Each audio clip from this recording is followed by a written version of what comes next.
Hello and welcome to another episode of Goa 365 Story Behind the Story. In this episode, we speak to Blaise Kostabir from CII and Vinay Verma from BNI and Vibrant Goa. We will try and dissect the economic situation in the state, which is grim. If you want to call it grim, I think it would be an understatement. Blaise, welcome. Thank you. Vinay, welcome. Thank you, Glenn.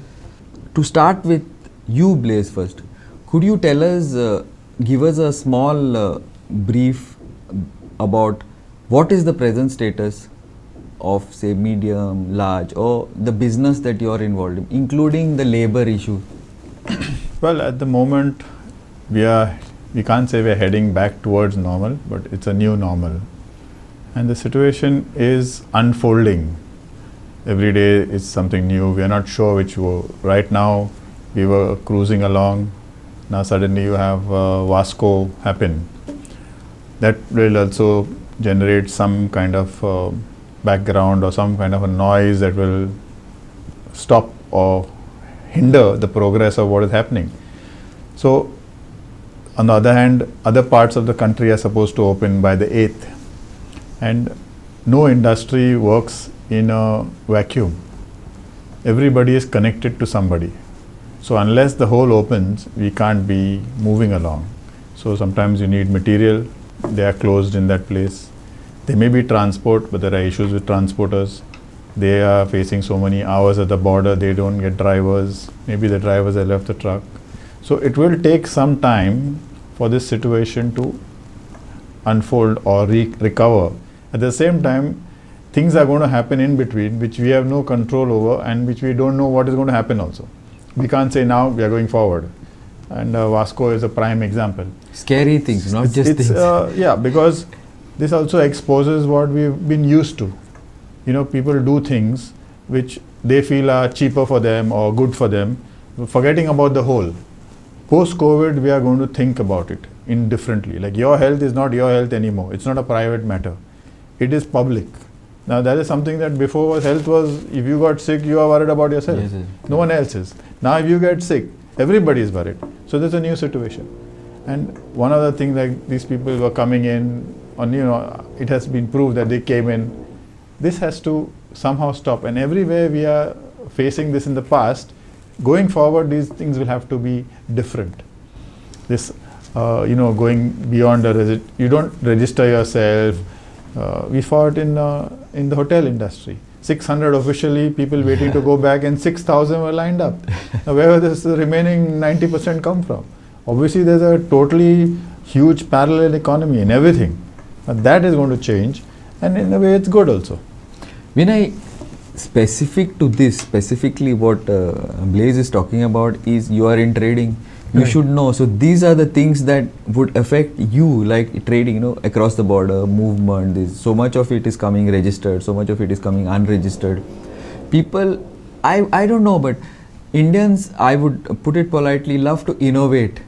Now there are different types of innovation. Some innovation is good, some is borderline, and some comes below the border. So would you, specifically from your perspective, could you tell us how, with the situation and how and the hows and whys and what's? Yeah, taking a cue from Blaise, community living, that sense of community living has to be on a larger front now. Yes, supply chain has hindered a lot. For the smaller businesses, that has affected them a lot.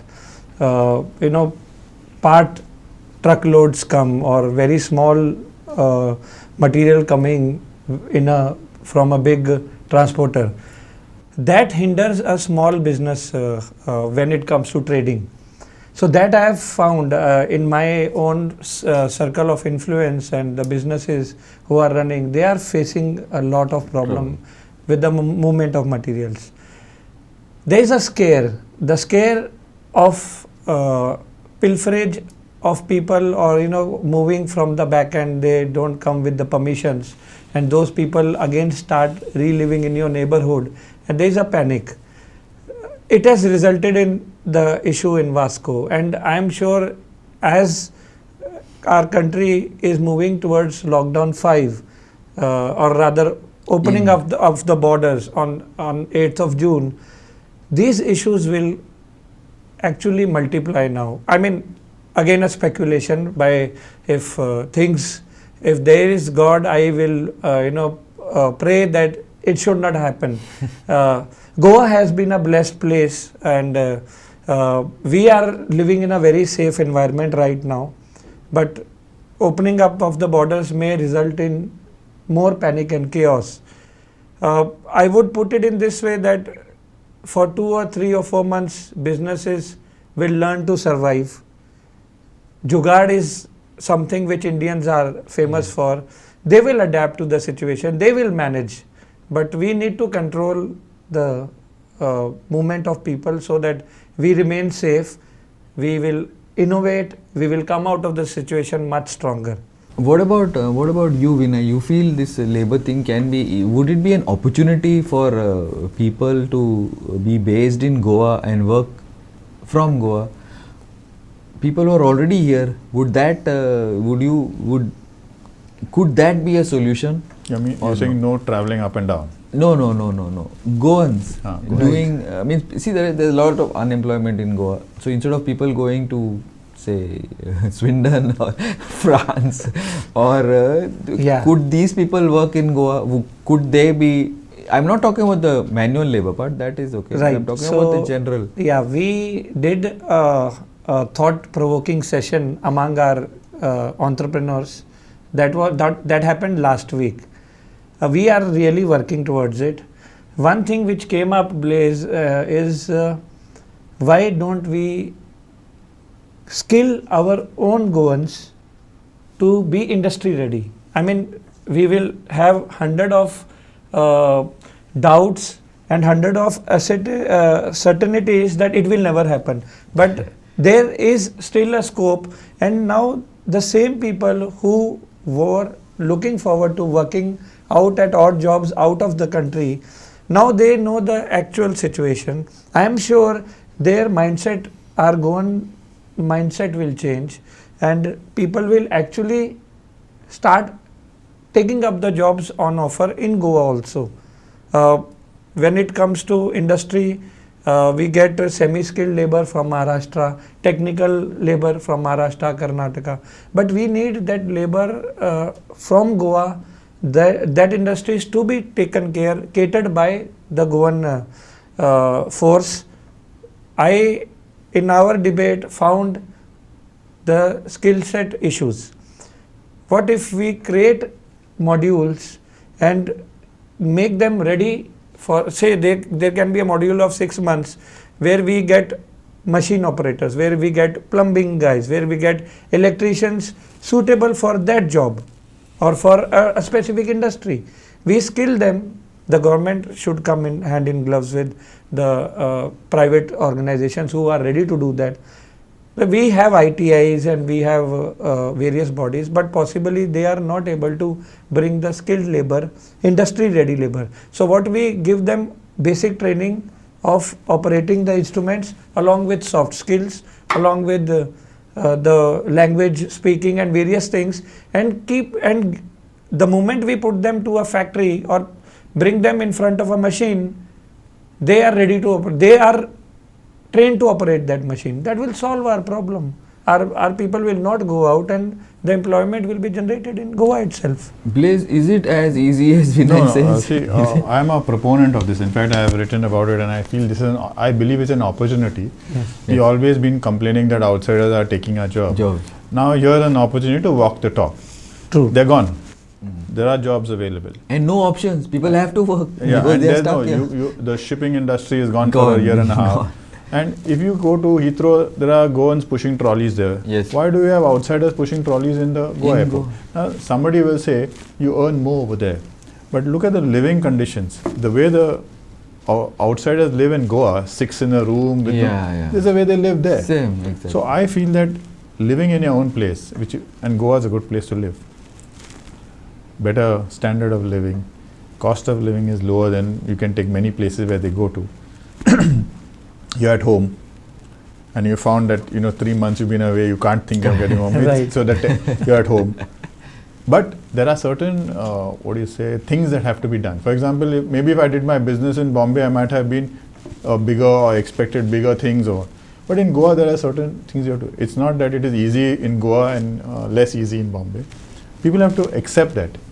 And I think one of the big problems that people have working in Goa is they say, I was earning X in that place, so I want to get X here. But what I'm saying is they should look at net. This also has to be from our side. It's not only training them too, because these people who are coming from outside are trained on the job. Correct. So even you can train. And I have had a very good experience with all locals. Unfortunately, 16, 17 went to Swindon or whatever. So we are stuck without people, and now we don't get. So it's a good opportunity. They should look at net. It means you live in Bombay, you get so much. You pay rent in Bombay, you pay, and how much do you get in hand? Ultimately. You look at it here, you may factor some rent even if you're staying at home or whatever it is, and then see what is your net that you should get. Because there's no point in adding your rental in Bombay and expecting to get it over here. So once that mind shift changes, and I think things are going to, like for example now with this COVID, sanitation is going to be an issue. All these panchayat areas where people are building illegal with the convenience of the panchayat and they're turning a blind eye, is going to go. So your income source now, instead of going and working, you are renting this room to 20 people and you're sitting down. Correct. So that is going to change and you're going to be forced to go and work. Right. So then you look for a job. Now you look for a job, and the jobs, people are working here and building their houses in other places. Of course, even for local people who work here, it's not easy to buy and build a house. Goa is an expensive place as well as a house. So don't look at that as a criteria. You can build a house in a Mosuful area in Bihar or in Kerala or whatever. You can't do the same because entire Goa is a very highly priced. Unfortunately, it's a brand. Land has a larger value. So you can't do that. Even businessmen cannot just go out and buy bungalows and land and all. It's not possible. So it should not be your criteria. Now, what I'm saying, Vinay, now just to take off on this a little bit. Now, see, he's talking about mindset, which is what now skill set, training on the. I agree with Blaze on this, by the way. Most of the people, even whichever we get, they learn on the job. They have the basic criteria. They learn. As they pick up, no specific, unless it is machining or something. No specific extra training would be needed in advance. So what I'm saying, don't you think that business, especially now, this is BNI and I don't know, you all have so many things I've heard, I Create and BNI and so many things, you all have entrepreneurship and mindset change. I think the most important thing from what I see and from this discussion is the mindset change probably is more important. So is that something that you all could look at your level? You see, CII looks at its business. They want the people, and I'm sure they would be giving on-the-job training and all that, HR and all that is there. But you guys are more on also getting people ready. So instead of just looking at skill sets, which in a lot of things, except in maybe top end, is basic, and then you learn on the job. Changing the mindset of people to work. You have issues here in Goa. Timing issues, X issues, feast issues, funeral issues, lots of issues. But the mindset, because today people don't have a choice. You don't want to work, we'll get somebody else. From Goa only, because a lot of people coming down, thousands are coming back. So is that something that you all could see, look partly, I will put it this way, partly the situation change will change the mindset. Partly it's the need. Yes. So when there is a need to work to make your ends meet, and at the same time you will now more than ever feel safer working at a lesser salary in your own home place. This mindset shift, I am sure, will automatically happen.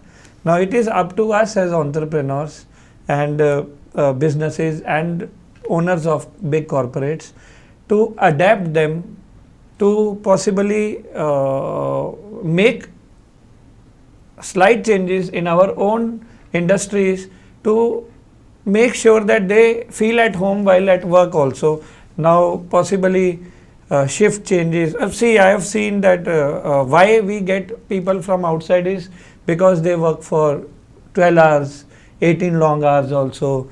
They don't bother about their living conditions, and I have seen that people from other communities come, they don't bother even for their lunches or food and all. So we find that okay, these guys are working like horses. I mean, you give them any work and they do.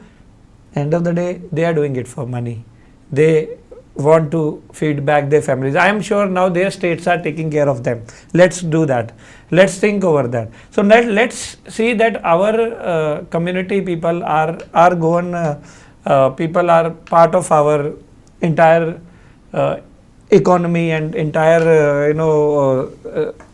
entire gambit of our business circle, and we adapt slightly, we change slightly, they change, and that's how the mind shift will happen. Just we said about at a lower salary. Actually, it's not lower salary.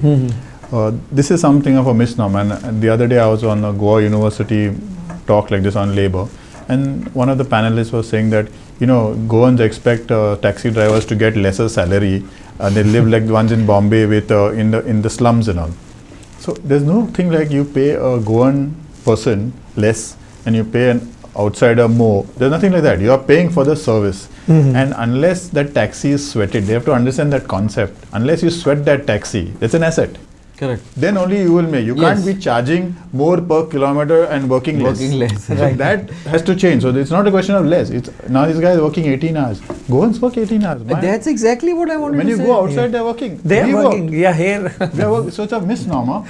People work. Yes, Goans like to have their free time and all, and there's nothing wrong in it. Nothing wrong. Right. So it's not that every company is asking you to work for 20 hours. And there's a new law that has come where you say you can work 12 hours. 12 hours. But the logic behind that is not to kind of pressurize workers or exploit workers.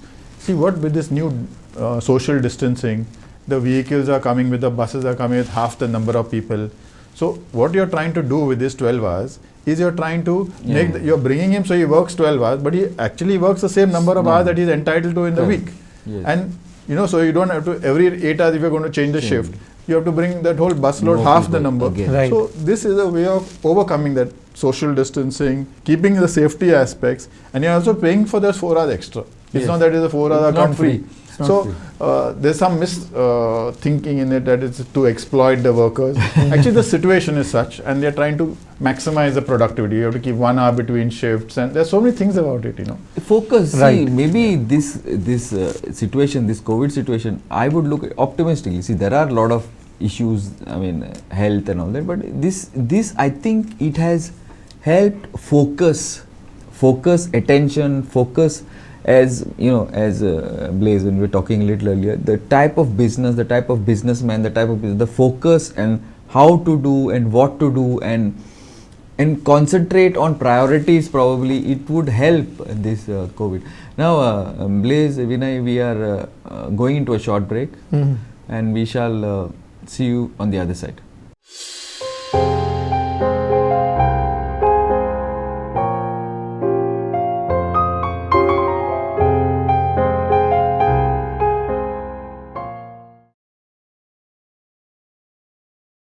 Welcome back. Now, Blaze, just before we ended the previous segment, we were discussing, we got into this ethical business. So, could you talk about it, or am I making sense, or am not making sense? Focus, ethical business. Could you? I think what you were mentioning in that focus is it's very important, and this post-COVID is going to be very important also to be ethical businessmen. And one of the small things that work out is payments. A lot of businesses, or many people I would say, used to delay payments or not pay. Post-COVID that's changing. Now you're saying, I'm willing to pay you, give me, because there is a kind of a thing happening. But your reputation is already fixed. You are the guy who doesn't pay. So obviously you'll get less service and things will happen. But this is only one part of it. It will change across the board, where people will be forced to do things right. Even now you say 600 people and 6,000. There will be pressure to regularize these things, to bring them into the net, and they will also have to part of it, because otherwise it can create a problem. You can get in trouble for having an illegal hotel guest when you're not out. You're paying. You should be paying commercial charges. You're not paying it. So they say level playing field. Hotels are charging. You also charge, but you also pay the cost they are paying, commercial rates, things like that. So that is all going to change, and ethical business is the one that is going to take you forward in a big way. Vinay, now this is a good point, Hmm. because also the government also has to play a part in this as far as the licensing is concerned. It should allow licensing without creating too many problems. Now, for example, I want to start a business. Okay, now maybe I have small issues. Maybe you give the provisional license and then allow me a chance to start the business, because when I am making money, then I can pay you. Otherwise, you say no, you wait, you come tomorrow. So that also probably would be something that would improve, help. See, it's the machinery, it's the people who are working in the departments who create hurdles. It's not the government. The system, I am sure, would need a relook. We have people, we have the systems in place which are not followed all this time. Implementation of systems, and relatively there are quite a few aspects to it. Single window operation, we have talked about so many things, investors coming, single window, and when they apply and then they still have to go to multiple agencies to get the licensing, and there is a ritual of greasing the palms and all that stuff. Now let's look at possibly a mindset shift in this activity also, where people possibly in this 2 months of lockdown must have had some self-realization or some scare in their minds. Were they doing a good thing? Were they taking a cue again? Were they ethical in, or were they, whatever they were doing as part of their duty, were they doing it properly? So if all these things fall in place, they are all small parts of a big puzzle. If all these things fall in place, if an entrepreneur gets the licensing, or a businessman who wants to start, a person, if he gets the paperwork, licensing cleared fast, he gets the resources locally, the entire model of business becomes very much feasible on paper, and practically also they can move swiftly, fast, money can move, everybody can flourish. So let's look at it in a positive way, that things will change. See, suppose if the licensing is done, see, most important thing is, besides the licensing, is the finance. Okay, labor is there, all these things. But once you have the licenses in hand, you get it in hand, and then you can move for financing, then business would start. And I think basically here both of you all are pretty optimistic that business ultimately is going to start. We are going to get used to the COVID situation, and business start. People have to live, people have to work, people have to make money. It's going to. But Blaze, what would be the difference here? What would be the difference in the new type of business besides ethical? And No. It's ease of doing business, basically what you're talking about. Yeah. So even the government is apprised of this situation, and they are trying to do it. Now what happens is, no less than the Prime Minister said, na khayega, na khane dunga.